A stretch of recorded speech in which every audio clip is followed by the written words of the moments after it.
नमस्कार दोस्तों, मैं हूं कुमार गौरव और हमारे इस ऑनलाइन प्लेटफॉर्म पर आप सभी लोगों का स्वागत है। मैं आशा करता हूं भगवान के आशीर्वाद से आप कुशल मंगल होंगे, अपने घर पर स्वस्थ होंगे। हम लोग आजकल भारत की आज़ादी का आंदोलन, इंडियन फ्रीडम मूवमेंट, इस टॉपिक को पढ़ रहे हैं और इस टॉपिक के अंतर्गत आज हम एक बहुत ही महत्वपूर्ण टॉपिक पढ़ने जा रहे हैं। और वो बहुत महत्वपूर्ण टॉपिक आप नाम देखेंगे तभी आप समझ लेंगे कि हाँ सर, वास्तव में बहुत महत्वपूर्ण टॉपिक है। और वो है आपका भारत छोड़ो आंदोलन। भारत छोड़ो आंदोलन, quit India movement. Quit India movement यानी भारत छोड़ो आंदोलन एक बहुत ही महत्वपूर्ण, बहुत ही आवश्यक टॉपिक। इस टॉपिक पे आज हम लोग बहुत विस्तार से बात करेंगे। मेरा ऐसा पूरा प्रयास रहेगा कि आज इस टॉपिक को पढ़ने के बाद आपको कभी भी दोबारा भारत छोड़ो आंदोलन के बारे में पढ़ने की ज़रूरत ना पड़े। आप कभी भी एग्ज़ाम देने जाएं, आपका एक भी क्वेश्चन गलत ना हो। और इसमें सिर्फ मैंने यूपीपीसीएस प्रीलिम्स को टारगेट किया है। उसके लास्ट ईयर के जो क्वेश्चन हैं, उसमें लास्ट ईयर जो क्वेश्चन आए हैं उनको टारगेट किया, उनको देखा है बहुत सारी पुस्तकों से, बहुत सारे लास्ट ईयर के प्रीवियस पेपर से। उसको देखने के बाद मैंने इसको डिज़ाइन किया है। तो आइए स्टार्ट करते भारत की आज़ादी का अंतिम आंदोलन, भारत की आज़ादी की एक महान लड़ाई, भारत छोड़ो आंदोलन। जैसा हम लोग जानते हैं, अंग्रेज सरकार के विरुद्ध भारतीयों के द्वारा किए जाने वाला अंतिम और सबसे शक्तिशाली आंदोलन भारत छोड़ो आंदोलन था। अब भारत छोड़ो आंदोलन ठीक है, अंग्रेज सरकार के खिलाफ आज़ादी के लिए किए जाने वाला अंतिम आंदोलन था, लेकिन अभी समझने की ये ज़रूरत है कि इसके कारण यानी रीजंस क्या क्या थे। तो बेटा देखो, इसका सबसे पहला कारण आप लोगों को अगर याद आ रहा हो तो वो क्रिप्स मिशन की असफलता, क्रिप्स मिशन का असफल हो जाना, क्रिप्स मिशन की असफलता। हमारे देश में क्रिप्स मिशन आया था और आप सबको पता है क्रिप्स मिशन ने क्या रिकमेंडेशन की कि डोमिनियन स्टेटस दिया जाएगा, संविधान सभा में जो है मनोनीत सदस्य होंगे, देशी रियासतों को ये अधिकार होगा कि वे जो हैं संविधान सभा में सम्मिलित हो भी सकती हैं, नहीं भी हो सकती हैं। इस तरह की उसने रिपोर्ट दी और इस तरह की रिपोर्ट देने की वजह से हमारे देश में कांग्रेस को, हमारे देश में अन्य नेताओं को ये समझ तो आ गया था कि युद्ध के दौरान अंग्रेज सरकार संविधान पर या आज़ादी पर कोई बात करने वाली नहीं है। बेटा क्रिप्स मिशन की असफलता, एक तो क्रिप्स मिशन ने रिकमेंडेशंस ऐसी दी जिनको स्वीकार किया ही नहीं जा सकता था। उन्होंने क्या सिफारिशें की? पहली सिफारिश उन्होंने जो की कि भैया जो है देशी रियासतों से मनोनीत सदस्य भेजे जाएंगे। मनोनीत सदस्य का मतलब है हम लोकतंत्र की बात कर रहे हैं और वो राजतंत्र की बात कर रहे हैं। इस तरह से पहली चीज़। दूसरी चीज़ दूसरी चीज़ हम देखें, ये क्रिप्स मिशन आने के बाद डोमिनियन स्टेटस की बात की जा रही थी, लेकिन आफ्टर वर्ल्ड वॉर, द्वितीय विश्व युद्ध के समाप्त होने के बाद काय की बात की जा रही थी? डोमिनियन स्टेटस की। यानी इससे कांग्रेसी नेताओं को ये समझ आ गया था कि अंग्रेज सरकार युद्ध के दौरान कोई बात करने वाली नहीं है।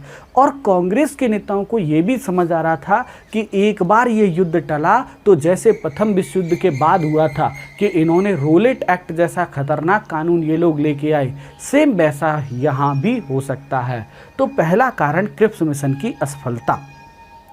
दूसरा कारण बेटा, और मेन कारण देखो, दूसरा कारण हमें ये समझने की ज़रूरत है, भारत पर सुनिएगा, भारत पर क्या था? अंग्रेज़ों का कब्जा था। बेटा भारत पर अंग्रेज़ों का कब्जा था और सेकेंड वर्ल्ड वॉर में ब्रिटेन और जापान जो हैं वो क्या थे? आमने सामने थे। सेकेंड वर्ल्ड वॉर में ब्रिटेन और जापान आमने सामने थे और ब्रिटेन का भारत पर कब्जा था, यानी जापान की निगाह भारत पे थी कि हम भारत पर कब्जा कर लेंगे क्योंकि ये अंग्रेजी क्षेत्र है। आप सबको पता है जापान ने क्या किया था, दक्षिण पूर्वी एशिया के देश 1941 में जापान ने सेकेंड वर्ल्ड वॉर में भाग लिया और उसने दक्षिण पूर्वी एशिया के Philippines, Indonesia, Malaya, Singapore, Burma और जापान को जीत लिया। 8 मार्च 1942 को, ये हम लोग कल भी पढ़ चुके हैं, 8 मार्च 1942 को जापान ने बर्मा की राजधानी रंगून पर कब्जा कर लिया। तो ये भी एक बड़ा कारण था कि भारत पर अंग्रेजी शासन का होना। अंग्रेजी शासन होने की वजह से जापान की निगाह जो है वो भारत पर बनी हुई थी। जापान किसी भी समय भारत पर आक्रमण कर सकता था। अच्छा, तीसरी बात सुनिए, अंग्रेजों ने क्या किया था, जबरदस्ती भारत को सेकेंड वर्ल्ड वॉर में जो है अपना सहयोगी घोषित कर दिया। इसकी वजह से हमारे देश की अर्थव्यवस्था वो एकदम चौपट हो गई। हमारे देश की अर्थव्यवस्था, हमारे देश की कहना चाहिए इकोनॉमी, वो ध्वस्त हो गई। क्यों ध्वस्त हो गई? क्योंकि सेकेंड वर्ल्ड वॉर में भारत को अंग्रेज़ों ने अपना सहयोगी घोषित किया, तो उसकी वजह से सबसे पहले महंगाई और बेरोज़गारी जो है वो चरम पर थी। यानी पहला क्रिप्स मिशन की असफलता, जो बातचीत चल रही थी उससे ये डिसाइड हुआ कि एक तो ये जो कर रहे देश में इसने जो सिफारिशें की हैं वो बहुत बुरी हैं।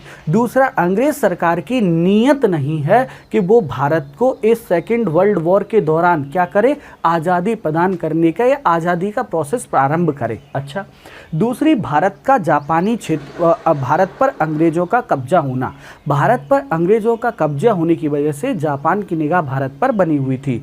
तीसरा, हमने पढ़ा कि अर्थव्यवस्था ध्वस्त हो चुकी थी। सेकेंड वर्ल्ड वॉर की वजह से हमारे देश में अत्यधिक महंगाई और बेरोजगारी बढ़ गई थी। चौथा, हम लोगों ने कल पढ़ा था अटलांटिक चार्टर।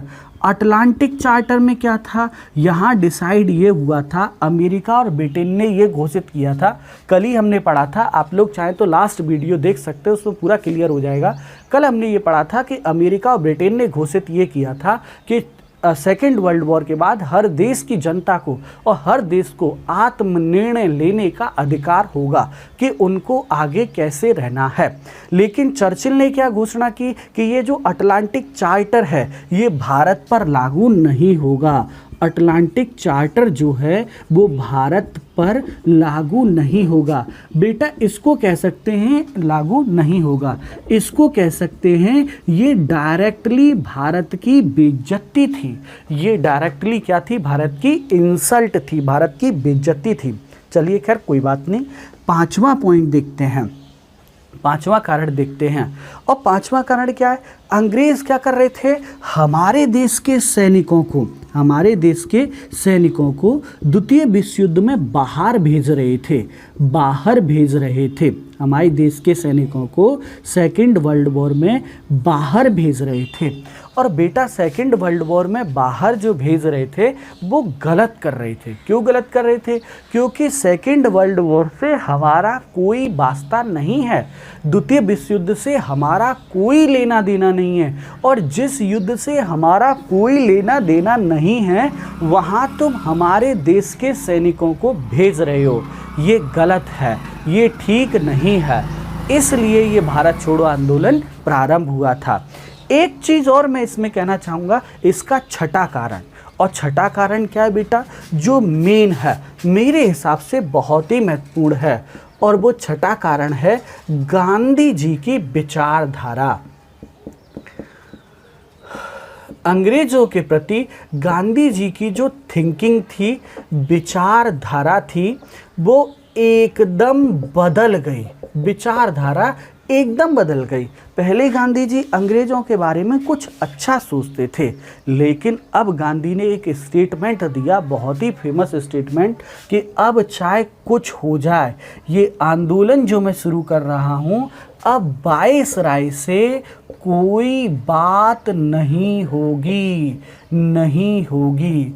गांधी ने पहली बार देश की जनता को इस बात का विश्वास दिलाया कि अब वायसराय से कोई बात नहीं होगी, चाहे जो हो जाए, कुछ भी त्राहिमाम मंच जाए, जो होना हो जाए, लेकिन वायसराय से अब कोई बात नहीं होगी।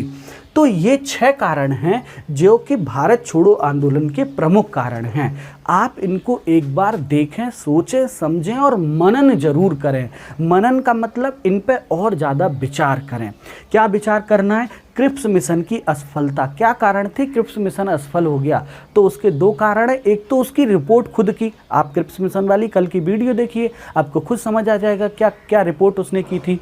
दूसरा कारण, भारत के लोगों को पता चल गया था कि क्रिप्स मिशन जो आया है आज़ादी, ये युद्ध के दौरान सरकार कुछ देने वाली नहीं है। दूसरा, भारत पर अंग्रेज़ों का कब्जा होना, भारत पर अंग्रेज़ों का कब्जा होने से जापान ने जो है वो भारत पर जो है जापान की निगाह बनी हुई थी। हमारे देश की अर्थव्यवस्था ध्वस्त होना, अटलांटिक चार्टर भारत पर लागू न होना, कितनी बेइज्जती की बात थी। और ऐसा युद्ध जिससे हमारा कोई वास्ता नहीं है, दूर दूर तक लेना देना नहीं है, हमारे देश के सैनिकों को इस युद्ध में भेजा जाना, बेटा ये भी जो है समझ में नहीं आ रहा था। और सबसे मेन थी कि हमारा लीडर जो है, हमारा नेता जो है, उसकी विचारधारा अंग्रेज़ों के प्रति बदल गई थी। और गांधी जी ने इस आंदोलन से पहले देश की जनता को इस भरोसे में लिया कि मैं अब वायसराय से कोई बात नहीं करूँगा। अच्छा चलिए, खैर कोई बात नहीं है। अब हम अपनी बात को आगे बढ़ाते हैं। बात क्या बढ़ाते हैं बेटा?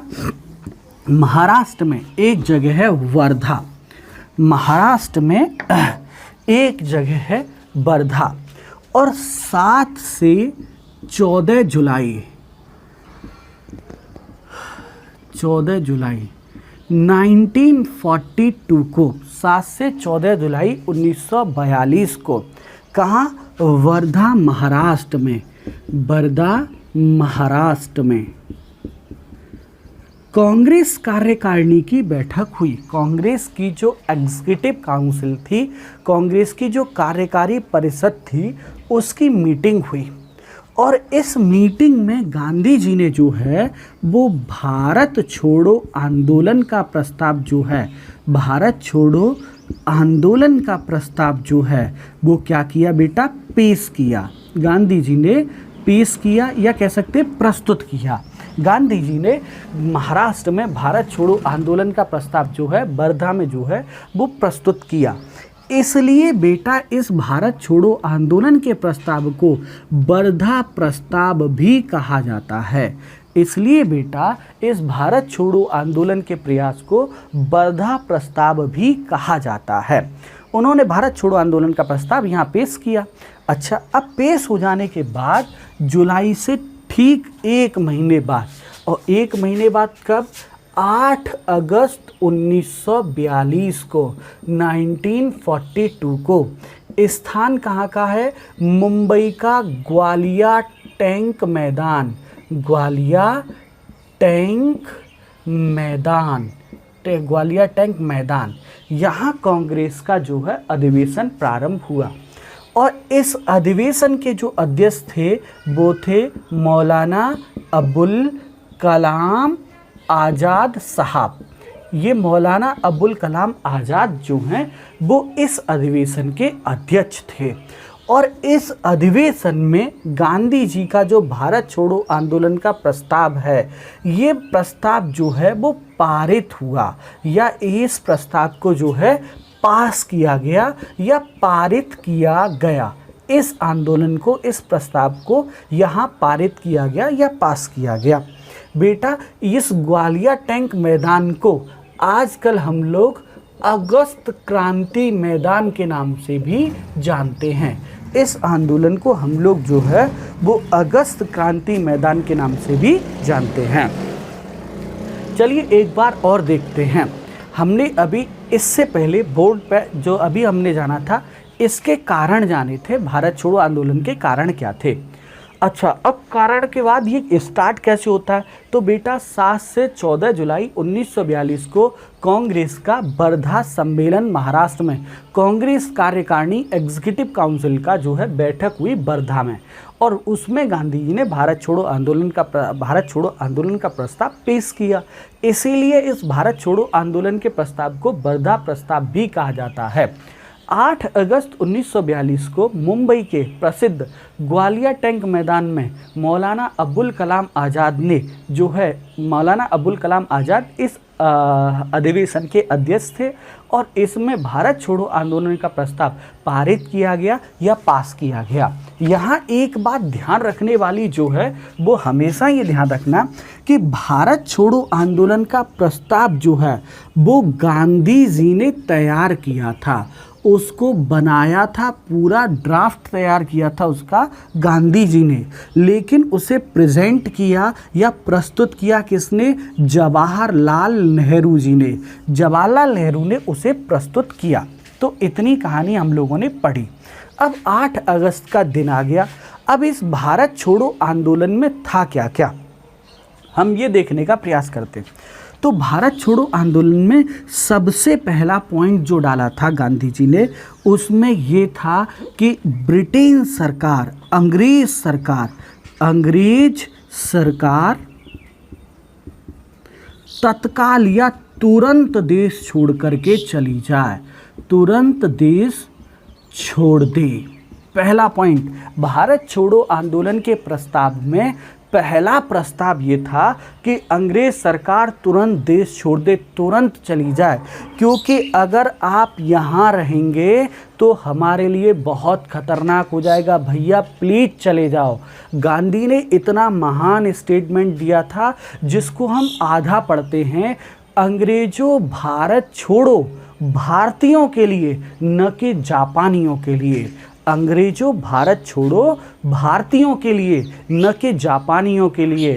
ऐसा न हो कि जापान हम पर आक्रमण कर दे और अब तक हम तुमसे लड़ते रहें, फिर हम जापान से लड़ें।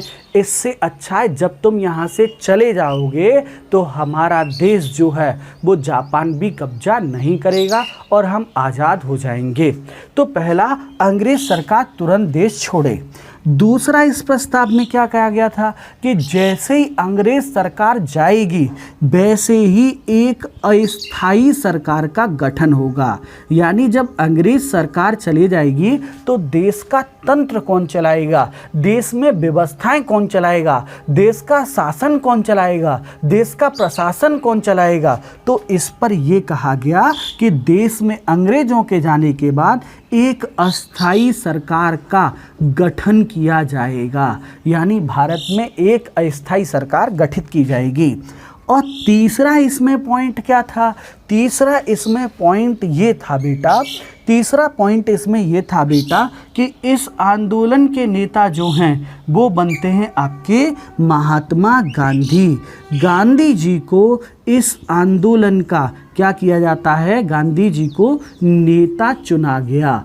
इसी प्रस्ताव के द्वारा गांधी जी को इस आंदोलन का नेता चुना गया। यहाँ तक हम लोग पहुँच गए हैं। भारत छोड़ो आंदोलन को 8 अगस्त 1942 को जो कांग्रेस का मुंबई ग्वालियर टैंक मैदान में अधिवेशन हुआ था, जिसके मौलाना अबुल कलाम आज़ाद अध्यक्ष थे, उसमें पारित कर दिया गया। इसमें क्या था कि अंग्रेज सरकार तुरंत देश छोड़ दे, अस्थायी सरकार, अंग्रेजों के जाने के बाद भारत में अस्थायी सरकार का गठन किया जाएगा। और तीसरी थी, गांधी जी को जो है वो क्या किया जाएगा, इस आंदोलन का नेता चुना जाएगा। अब थोड़ा सा मैं आपके साथ डिस्कशन ये करना चाहूँगा कि जब ऐसा जो है ऐसा प्रस्ताव प्रस्तुत किया गया तो गांधी जी ने क्या किया था। यहाँ गांधी जी और कांग्रेसी नेताओं के बीच एक थोड़ा सा डिस्कशन हुआ। गांधी जी ने क्या कहा था, गांधी जी ने एक महान स्टेटमेंट दिया था। गांधी जी ने कहा था, गांधी जी का स्टेटमेंट सुनिए कि एक मंत्र है, छोटा सा मंत्र है जो मैं आपको देता हूँ। एक मंत्र है, छोटा सा मंत्र है जो मैं आपको देता हूँ। इस मंत्र को अपने हृदय पर अंकित कर लीजिए। इस मंत्र को अपने हृदय पर अंकित कर लीजिए और प्रत्येक सांस के द्वारा इसे व्यक्त कीजिए। और ये मंत्र है करो या मरो। ये मंत्र है करो या मरो। या तो हम भारत को आज़ाद कर पाएंगे या भारत को आज़ाद करा पाएंगे, या इस काम में अपनी जान दे देंगे।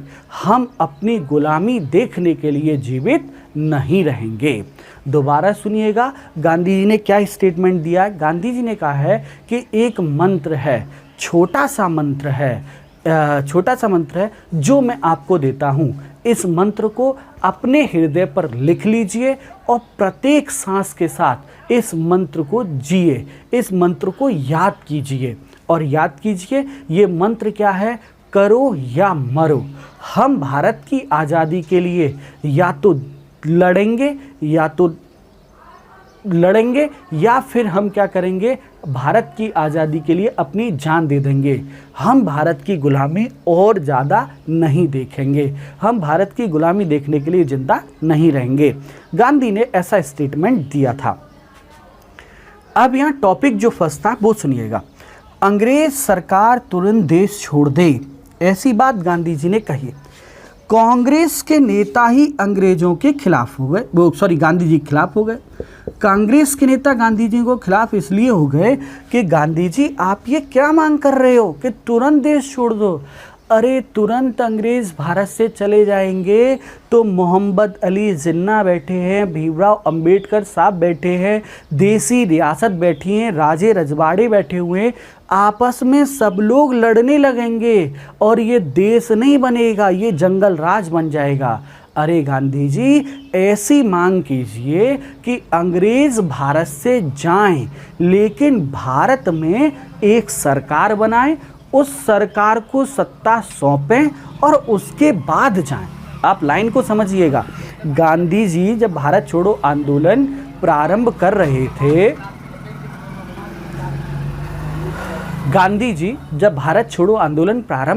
थे, तो कांग्रेस के नेता जो हैं, कांग्रेस के कुछ नेता जो हैं, खुद जवाहरलाल नेहरू गांधी जी के खिलाफ हो गए। क्यों गांधी जी खिलाफ हो गए?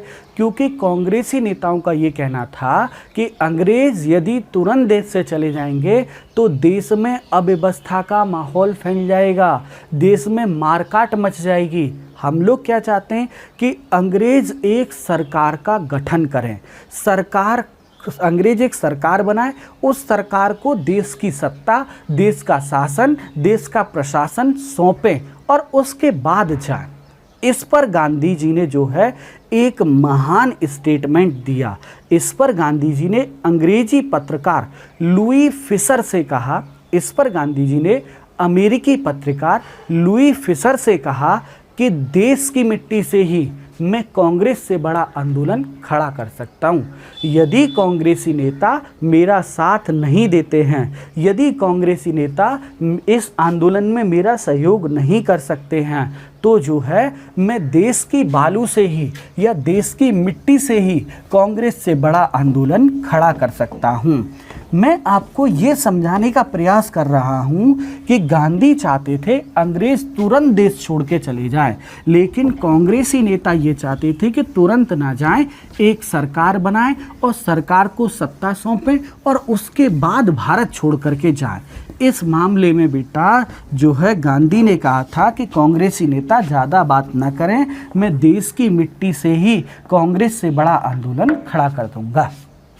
चलिए, इस आंदोलन के दौरान गांधी जी ने क्या किया था, कुछ विशेष दिशा निर्देशन दिए थे। दिशा निर्देशन या निर्देश दिए थे। ये दिशा निर्देश किसको दिए थे? सबसे पहला दिशा निर्देशन जो है उन्होंने दिया था सरकारी कर्मचारियों को। सरकारी कर्मचारियों से गांधी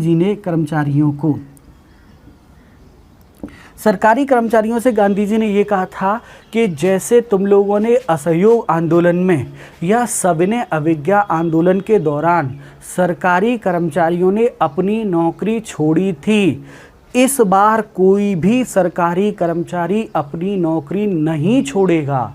अपनी नौकरी करते हुए अपने साथियों में, अपने जान पहचान के लोगों में कांग्रेस और राष्ट्रवाद की विचारधारा को बढ़ाएगा। देखो बेटा, असहयोग आंदोलन में, सविनय अवज्ञा आंदोलन में सरकारी कर्मचारियों ने अपनी नौकरी छोड़ी थी। इसमें गांधी जी ने ये कहा था कि कोई भी सरकारी कर्मचारी अपनी नौकरी नहीं छोड़ेगा, बल्कि अपनी नौकरी में क्या करेगा, कांग्रेस, अपने साथियों के साथ कांग्रेस और राष्ट्रवाद की विचारधारा को बांटेगा। अच्छा, दूसरी चीज, सैनिकों के लिए गांधी जी ने क्या कहा, तो सैनिकों के लिए भी गांधी ने ये कहा कि कोई भी सैनिक भारत छोड़ो आंदोलन के दौरान अपनी नौकरी नहीं छोड़ेगा, लेकिन अपने लोगों पर, अपने भारत के लोगों पर क्या नहीं करेगा, गोली नहीं चलाएगा, कोई अत्याचार नहीं करेगा, उनके साथ कुछ भी दुर्व्यवहार नहीं करेगा। भारत छोड़ो आंदोलन के दौरान गांधी जी ने सैनिकों को दिशा निर्देशन दिया कि कोई भी सैनिक अपनी नौकरी नहीं छोड़ेगा और नौकरी और सेना में रहते हुए भारतीयों के साथ ना तो दुर्व्यवहार करेगा, ना उन पर गोली चलाएगा, ना उनसे मारपीट करेगा। 2 हो गए। इस आंदोलन के दौरान गांधी जी ने छात्रों से क्या कहा, असहयोग आंदोलन में, सविनय अवज्ञा आंदोलन में कहा था स्कूल जाना बंद कर दो। अब कहा कि नहीं, स्कूल जाना बंद नहीं करना है, सब स्कूल जाएंगे, लेकिन स्कूल में राष्ट्रवाद से, लेकिन स्कूल में नेशनलिस्ट मतलब राष्ट्रवाद की भावना को, क्रांति की भावना को, आंदोलन की भावना को, देशभक्ति की भावना को बढ़ाने वाली बातें करेंगे, देशभक्ति की बढ़ाने वाली पत्रिकाओं को वितरित करेंगे। बच्चे अब ये करेंगे। अच्छा, अगली बात इन्होंने किसको कही, इन्होंने कृषक यानी किसानों को गांधी जी ने एक बड़ा प्यारा संदेश दिया। किसानों से क्या कहा गांधी जी ने भारत छोड़ो आंदोलन के दौरान, किसानों से ये कहा कि देखो, यदि आपका जमींदार क्या है, सरकार का विरोधी है, यदि आपका जमींदार सरकार का विरोधी है, तो दोनों लोग बैठो, किसान भी जमींदार भी, और आपस में मिलके लगान तय कर लो और प्रॉपरली लगान दो। अगर आपका जमींदार सरकार का विरोधी है तो दोनों लोग बैठो, आपस में लगान तय करो, कायदे से लगान दो। और यदि आपका जमींदार सरकार का समर्थक है, सरकार को सपोर्ट करता है, तो बिल्कुल लगान देने की ज़रूरत नहीं है, उसके खिलाफ क्या करो, जम के आंदोलन करो। किसानों से ये कहा कि यदि आपका जमींदार जो है सरकार विरोधी है, तो उसको लगान दो, जो आपस में बैठ के लगान तय कर लो। और यदि वो क्या है कि सरकार का भक्त है, तो लगान देने की कोई ज़रूरत नहीं है। अच्छा, देसी राजाओं से क्या कहा गांधी जी ने, देसी राजाओं को भारत छोड़ो आंदोलन के दौरान क्या करना है, देसी राजाओं को हर संभव यही प्रयास करना है कि उनकी जनता को कैसे आज़ादी मिलेगी। देसी राजाओं को गांधी जी ने दिशा निर्देशन दिया कि उन्हें हर समय यही प्रयास करना है कि उनकी जनता को किस तरह आज़ादी मिलेगी। अच्छा, इसके साथ साथ देसी रियासतों की जो जनता थी, यानी ये तो देसी राजाओं के लिए हो गया, लेकिन देसी रियासतों की जो जनता थी, उसको गांधी जी ने क्या संदेश दिया था, उसको गांधी जी ने ये संदेश दिया था कि यदि आपका राजा सरकार विरोधी है तो उसका सहयोग करें, उसको कर दें, वो जैसा कह रहा है वैसा माने। और यदि वो सरकार का समर्थक है तो उसके खिलाफ भी क्या करें, बड़ा आंदोलन करें, उसके खिलाफ भी एक बड़ी जो है क्या करनी है, क्रांति करनी है।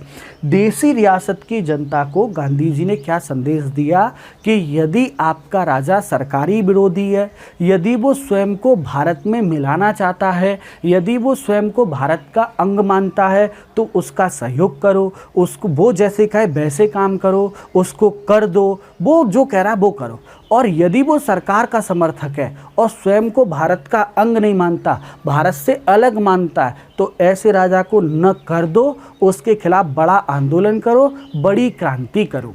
तो हमने इस टॉपिक में अभी में ये जाना कि गांधी जी ने कौन कौन से दिशा निर्देशन दिए थे, किसको, सरकारी कर्मचारियों को, सैनिकों को, छात्रों को, कृषकों को, देसी राजाओं को और देसी रियासतों की जनताओं को। इन लोगों को गांधी जी ने क्या दिशा निर्देशन दिए थे। अच्छा चलिए, अब इसके बाद हम अपना टॉपिक स्टार्ट करते हैं। क्या टॉपिक स्टार्ट करते हैं बेटा? 8 अगस्त 1942 को भारत छोड़ो आंदोलन प्रारंभ होता है, इसीलिए इसे अगस्त क्रांति भी कहा जाता है। 8 अगस्त 1942 को भारत छोड़ो आंदोलन प्रारंभ होता है, इसीलिए इसे अगस्त क्रांति भी कहा जाता है। बेटा इस आंदोलन के दौरान, मेरे भाई, इस आंदोलन के दौरान 8 अगस्त 1942 को ये प्रारंभ हुआ था। कहाँ से? ग्वालियर टैंक मैदान, मुंबई से। लेकिन 9 अगस्त 1942 को पुलिस ने, अंग्रेज़ पुलिस ने क्या किया बेटा? अंग्रेज़ पुलिस ने ऑपरेशन जीरो आवर ये चलाया। ऑपरेशन जीरो आवर के अंतर्गत सभी कांग्रेसी नेताओं को अरेस्ट कर लिया गया, सभी कांग्रेसी नेताओं को गिरफ्तार कर लिया गया। यहाँ बेटा गांधी जी के साथ साथ कस्तूरबा गांधी जी, उनकी पत्नी और सरोजनी नायडू, इन लोगों को जो है वो कहाँ किया गया था? आगा खां महल में नज़रबंद किया गया था। आगा खां महल में नज़रबंद किया गया था। आगा खां महल में नज़रबंद। और बचे हुए जितने नेता थे सबको क्या किया गया? अहमदनगर दुर्ग में, अहमदनगर के किले में नज़रबंद किया गया। देखो दोबारा से सुनिएगा, जैसे ये आंदोलन प्रारंभ हुआ 8 अगस्त 1942 को, अंग्रेज़ पुलिस ने 9 अगस्त 1942 को ऑपरेशन जीरो आवर चलाया और ऑपरेशन जीरो आवर के अंतर्गत सभी कांग्रेसी नेताओं को गिरफ्तार कर लिया गया, नज़रबंद कर दिया गया, जिनमें गांधी जी, कस्तूरबा गांधी और सरोजनी नायडू को आगा खां महल में नज़रबंद किया गया। दूसरे बचे हुए नेताओं को अहमदनगर किले में नज़रबंद किया गया, जहाँ से बाद में जवाहरलाल नेहरू, जो कि एक बड़े क्रांतिकारी थे, जवाहरलाल नेहरू को जो है वो अल्मोड़ा जेल भेजा गया, अल्मोड़ा जेल में डाल दिया गया। और मौलाना अबुल कलाम आज़ाद साहब को जो है वो बाकुंडा जेल में जो है वो डाल दिया गया। डॉक्टर राजेंद्र प्रसाद उस समय पटना में थे, इसलिए डॉक्टर राजेंद्र प्रसाद को पटना जेल में जो है वो बंद कर दिया गया। डॉक्टर राजेंद्र प्रसाद को पटना जेल में, और पटना में भी कौन सी? बांकीपुर जेल में जो है डॉक्टर राजेंद्र प्रसाद को डाल दिया गया। तो हम लोग पढ़ रहे थे कि भैया इस आंदोलन के दौरान 9 अगस्त 1942 को पुलिस ने ऑपरेशन जीरो आवर चलाया, जिसके अंतर्गत सभी कांग्रेसी नेताओं को नज़रबंद कर दिया गया।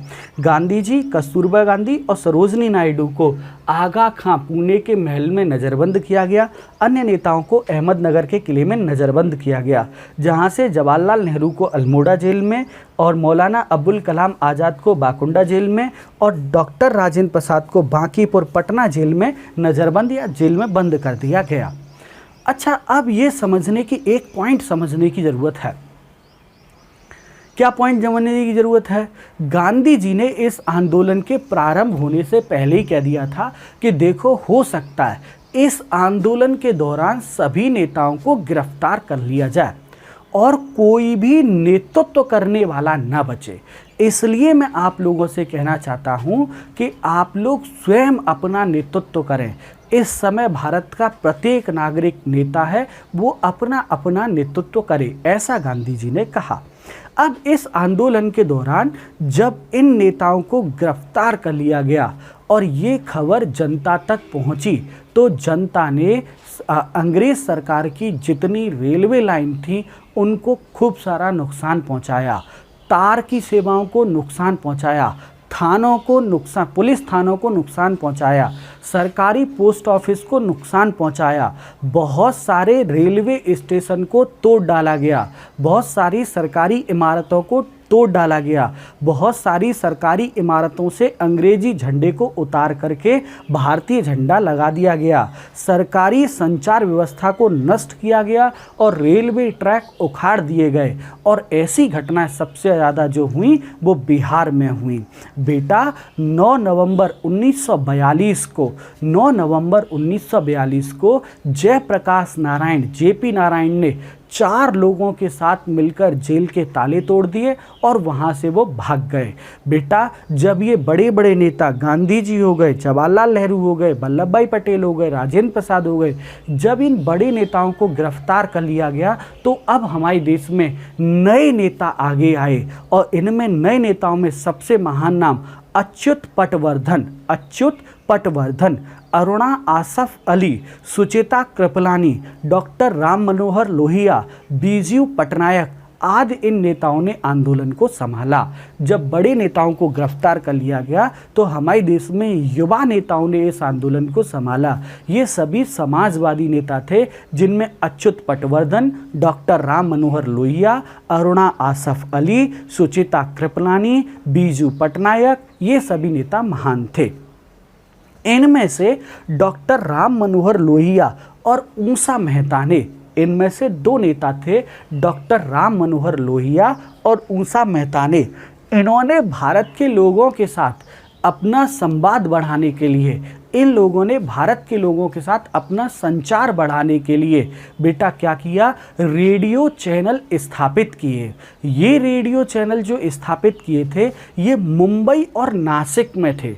ये जो रेडियो चैनल इन्होंने बनाए थे, जैसे आजकल हम आकाशवाणी सुनते हैं, जैसे विविध भारती, जैसे बिग FM है, तो ये वाले जो रेडियो चैनल है वैसे इन्होंने भी रेडियो चैनल बनाए थे और इन रेडियो चैनल को इन्होंने मुंबई और नासिक में बनाया था। और 14 अगस्त 1943 से ये रेडियो स्टेशन प्रारंभ किए गए थे और इन रेडियो स्टेशन से 2 कार्यक्रम प्रसारित किए जाते थे। 2 कार्यक्रम कौन कौन से प्रसारित किए जाते थे? एक था डू एंड डाई, और दूसरा प्रोग्राम जो था वो था वॉइस ऑफ फ्रीडम। जो दूसरा प्रोग्राम प्रसारित किया जाता था उसका नाम था वॉइस ऑफ फ्रीडम और पहला वाला जो था उसका नाम था डू एंड डाई।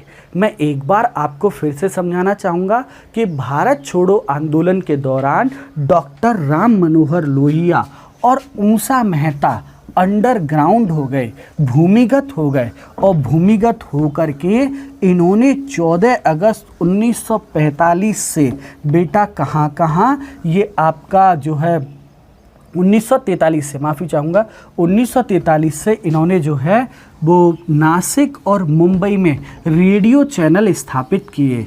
ये रेडियो चैनल जो हैं थे नासिक में, थे मुंबई में, लेकिन बेटा इनकी फ्रीक्वेंसी जो है वो मद्रास तक जाती थी और यहाँ से बेटा इन्होंने 2 कार्यक्रम प्रसारित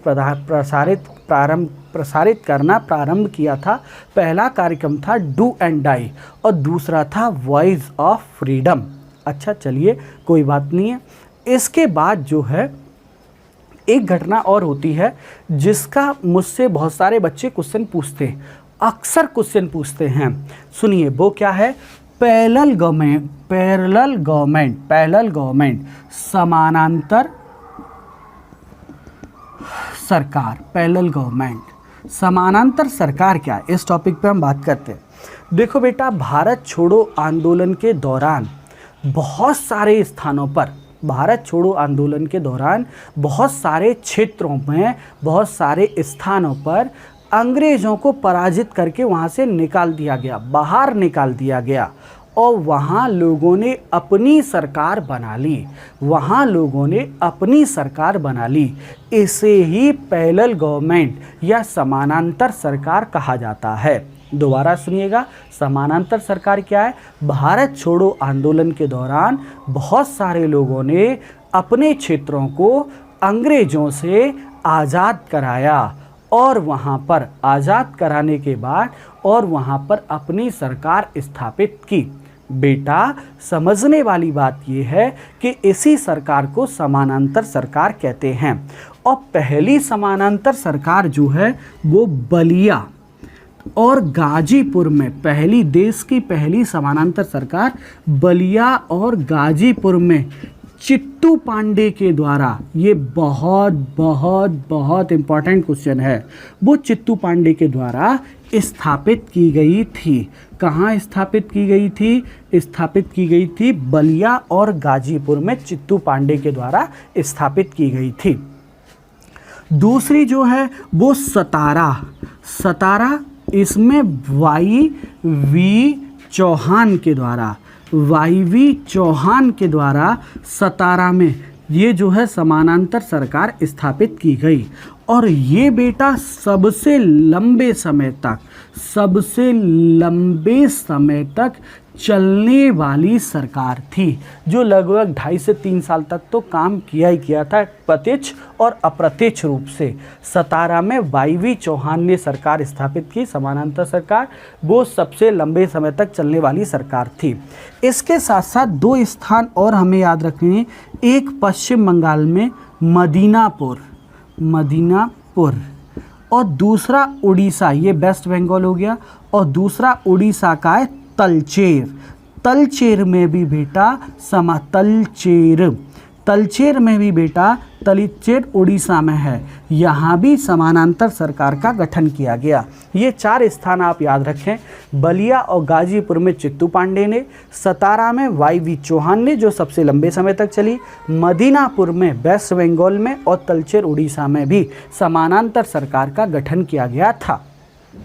अच्छा, अब इस आंदोलन में हम देखते हैं कि विभिन्न समुदायों का क्या कहना था इस आंदोलन के लिए। तो सबसे पहले आप ये जान लीजिए, मुस्लिम लीग ने इस आंदोलन का पूर्णतः बहिष्कार किया। मुस्लिम लीग ने भारत छोड़ो आंदोलन का 100% बहिष्कार किया।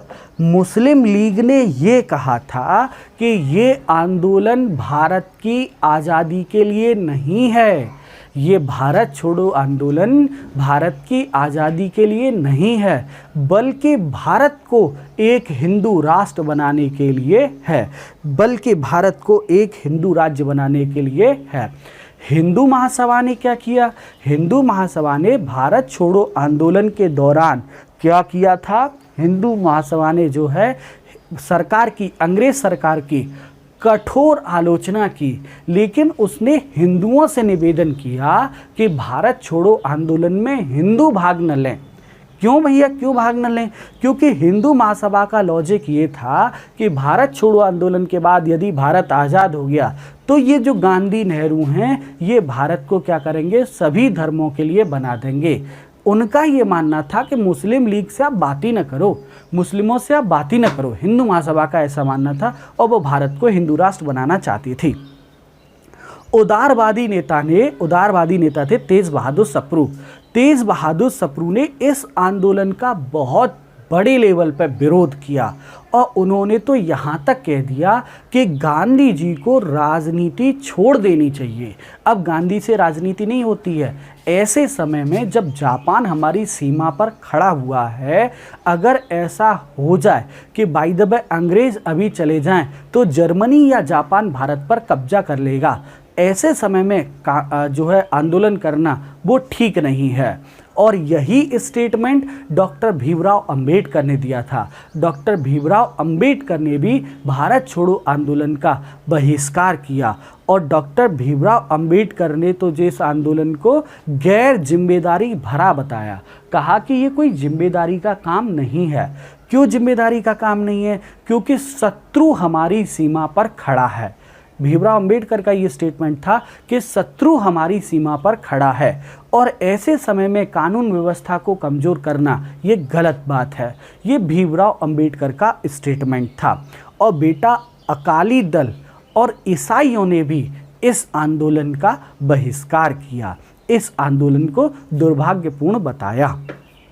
चलिए खैर, हमने अभी लास्ट ये देखा कि मुस्लिम लीग, हिंदू महासभा, उदारवादी दल, डॉक्टर भीमराव अंबेडकर, ईसाई, अकाली दल, इन लोगों का भारत छोड़ो आंदोलन के प्रति क्या नज़रिया था। अब मैं आपको एक चीज़ बताता हूँ, इस आंदोलन के दौरान अंग्रेज सरकार ने दमनकारी नीति को अपनाया।